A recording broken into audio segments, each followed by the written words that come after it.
السلام علیکم ورحمۃ اللہ وبرکاتہ۔ اسمی محمد زبیر رضاوی اور میں اپنے ڈیجیٹل چینل پر آپ کو خوش آمدید کہتا ہوں۔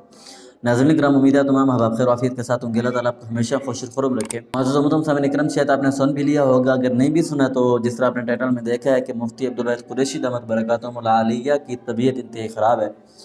اب اس بارے میں آپ کو ان کا حال احوال تھوڑا سا دینا ہے، تو اس حوالے سے کہ پروگراموں کی کیا ترتیب ہے، اب مفتی صاحب کی طبیعت کیسی ہے، تو میں نے مفتی عبدالواحد قریشی دامت برکاتہم العالیہ کو میسج کیا ہے، تو مفتی صاحب کی اب زبانی آپ کو ان کی حال احوال کی جو ترتیب ہے وہ بھی سنوانا چاہتا ہوں، اور اس کے ساتھ ساتھ جو مفتی صاحب کے پروگرامز کے حوالے سے ایک پیغام ہے وہ بھی میں آپ کو دینا چاہتا ہوں کہ مفتی صاحب نے اس بارے میں کیا فرمایا۔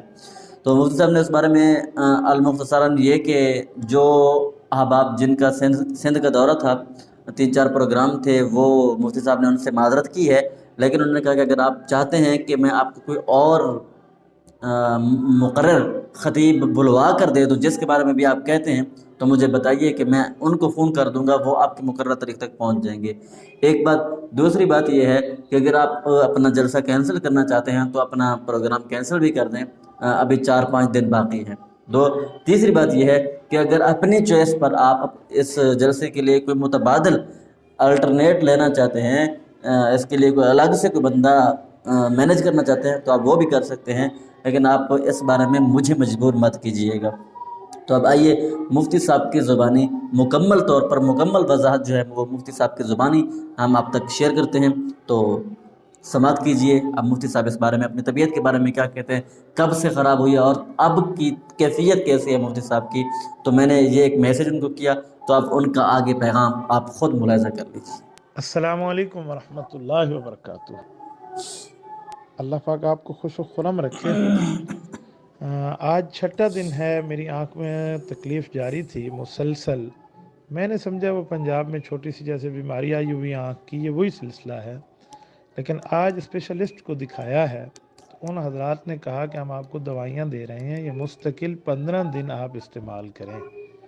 اگر 15 دن کے اندر معاملہ ٹھیک ہو گیا تو ٹھیک، ورنہ ہم آپریشن کریں گے۔ ویسے بھی انہوں نے مجھے پیر کے دن بلا لیا ہے کہ ہم ایک دفعہ پھر چیک اپ کرتے ہیں۔ وہ اسپیشلسٹ بڑا حیران ہو گیا کہ پتہ نہیں کیا معاملہ آ گیا آپ کی آنکھ کا، اس میں سرخی بھی آ گئی ہے، اور باقاعدہ یہ جو الٹی آنکھ ہے اس میں ایک چھوٹی سی رگ ہے نا، وین، وہ تھوڑی سی ابری ہوئی نظر آ رہی ہے، اس آنکھ سے مسلسل پانی جاری ہے۔ اس وقت میں آپ کو وائس کر رہا ہوں، میں نے الٹی آنکھ پر ہاتھ رکھا ہوا ہے۔ تو مجھے حیا آتی ہے کہ جن حضرات سے ہمارے وعدے ہو چکے ہیں جلسے کے، مثلا خصوصاً سندھ کے 3-4 پروگرام ہیں، ان حضرات کو بندہ آپ کیا کہے۔ واللہ میرا دل چاہتا ہے کہ میں آ جاؤں، لیکن میرا یہ بیماری کا مسئلہ اور میری مجبوری مجھے سفر کی اجازت نہیں دیتی۔ میں نے تو فلائٹ ٹکٹس پوری ترتیب بنا لی تھی، وہ ساری کینسلیشن کرنی پڑے گی، اور بس اللہ عافیت کا معاملہ فرمائے۔ وہ کہتے ہیں موبائل جو آپ پہلے کان سے لگاتے تھے تو کان کا مسئلہ بنا تھا اسکرین کی وجہ سے، اس کی ریزے سے، اب یہ آنکھوں کا مسئلہ ہے، تو اب مجھے واٹس اپ دیکھنا بھی منع ہو رہا ہے۔ شاید اللہ نہ کرے کہیں مجھے واٹس اپ بند نہ کرنا پڑ جائے کچھ عرصے کے لیے۔ تو بہرحال میں نے پرسوں پھر بھی ڈاکٹر کے پاس جانا ہے، تو کل ہفتہ اتوار تو چھٹی ہے، لیکن وہ پھر اتوار کی شام یا پیر کی صبح مجھے بلائیں گے۔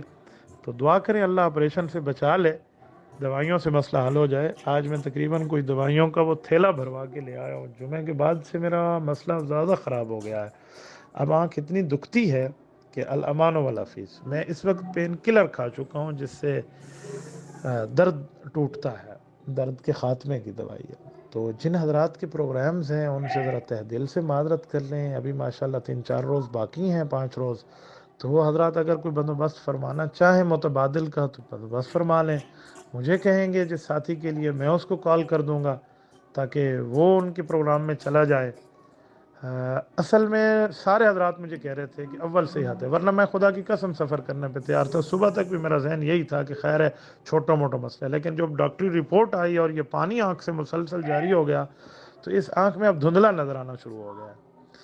تو میں نہیں سمجھتا کہ میں سفر کر پاؤں گا، تو اس ساتھیوں تک اطلاع کر دیں اور میرے لیے دعا بھی کریں، اللہ تعالیٰ عافیت کا معاملہ فرمائے۔ انشاءاللہ میں اس قرضے کو دوبارہ چکاؤں گا، اللہ پاک نے زندگی رکھی تو میں ضرور حاضری کروں گا پھر کسی وقت میں، تو اللہ نے صحت ایمان سلامت رکھا ضرور حاضری کریں گے۔ جی ناظرین کرام، جی آپ نے مفتی صاحب کی زبانی ہی ان کی طبیعت اور ان کا حال احوال جو ہے سماعت کیا ہے، تو آپ مفتی صاحب کے لیے دل سے دعا کیجئے۔ یہ علماء دیوبند کا ستارہ ہیں، چمکتا دمکتا ستارہ ہیں۔ اللہ تعالیٰ ان کی عمر میں برکت نصیب فرمائے، اللہ تعالیٰ ان کو صحت اور عافیت کے ساتھ قادر سلامت رکھے۔ وہ علماء دیوبند کا ایک ماتھے کا جھومر ہے۔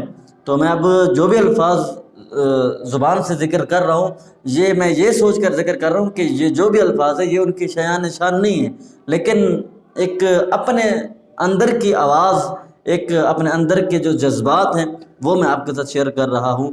پورے علماء دیوبند کی وہ آن بان اور شان ہیں، اس لیے میں اپنے تمام علماء دیوبند اور ان سے محبت رکھنے والے تمام عوام اور خواص سے یہ گزارش کروں گا کہ ان کی صحت یابی کے لیے دعائیں فرمائیں۔